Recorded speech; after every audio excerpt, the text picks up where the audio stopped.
नमस्कार गोवेकरांनो, मी सुधीर काकडे दैनिक गोमंतकच्या evening bulletin मध्ये आपलं स्वागत करतो। बुलेटिनची सुरुवात महत्त्वाच्या बातमीने। आगामी काळातील विधानसभा निवडणुकीच्या पार्श्वभूमीवर गोवा काँग्रेसने मोठा निर्णय घेतलाय।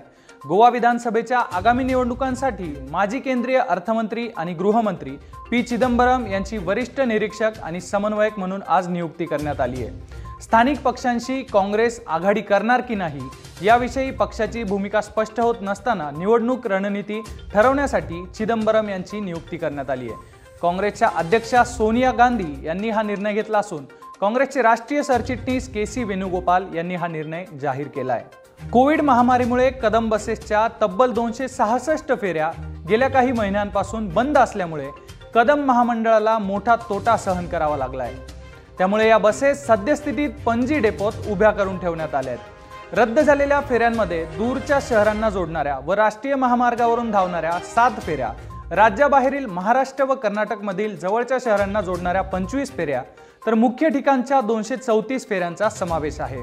कोविड निर्बंधात शिथिलता येत असल्यामुळे पुढील काही दिवसांत कदम बसेसच्या कारभार हळूहळू पूर्वपदावर येण्याची शक्यता आहे। पुढची बातमी कोरोना संबंधितची। राज्यातील कोरोनाची स्थिती नियंत्रणात येत असली तरी तिसऱ्या लाटेचा धोका ओळखून सरकार कर्फ्यू उठवण्यास तुर्तास तरी राजी नसल्याचे दिसते। संचारबंदी उठवल्यास लोकांवर निर्बंध राहणार नाहीत व नियंत्रणात आलेला हा आजार पुन्हा वाढण्याची शक्यता नकारता येत नसल्याने सरकारने हा निर्णय घेतला आहे। कर्फ्यूत वाढ करण्याबरोबरच हळूहळू निर्बंध शिथिल करण्याचे देखील सरकारकडून सांगण्यात येते। कर्फ्यू आणखी 1 आठवडा म्हणजे 16 ऑगस्ट सकाळी 7 वाजेपर्यंत वाढवण्याचा निर्णय आज गोवा सरकारने घेतला आहे। पुढची बातमी गुन्हेगारी क्षेत्रातून। कोयत्याचा धाक दाखवून खंडणी वसूल करण्याचा आरोप असलेला आणि कित्येक जणांवर जीवघेणे हल्ले करून आपली दहशत निर्माण करणारा गुंड शेख अनवर उर्फ टायगर अनवरची कर्नाटकमधील हवेरी येथे निगरून हत्या करण्यात आली आहे। प्राथमिक माहितीमधून असे समोर आले की हा गुंड खंडणी प्रकरणातूनच या गुंडाचा खून झाल्याचे समजते। बबलू नावाच्या एका संशयिताला या प्रकारात अटक केल्याची सुद्धा माहिती मिळते।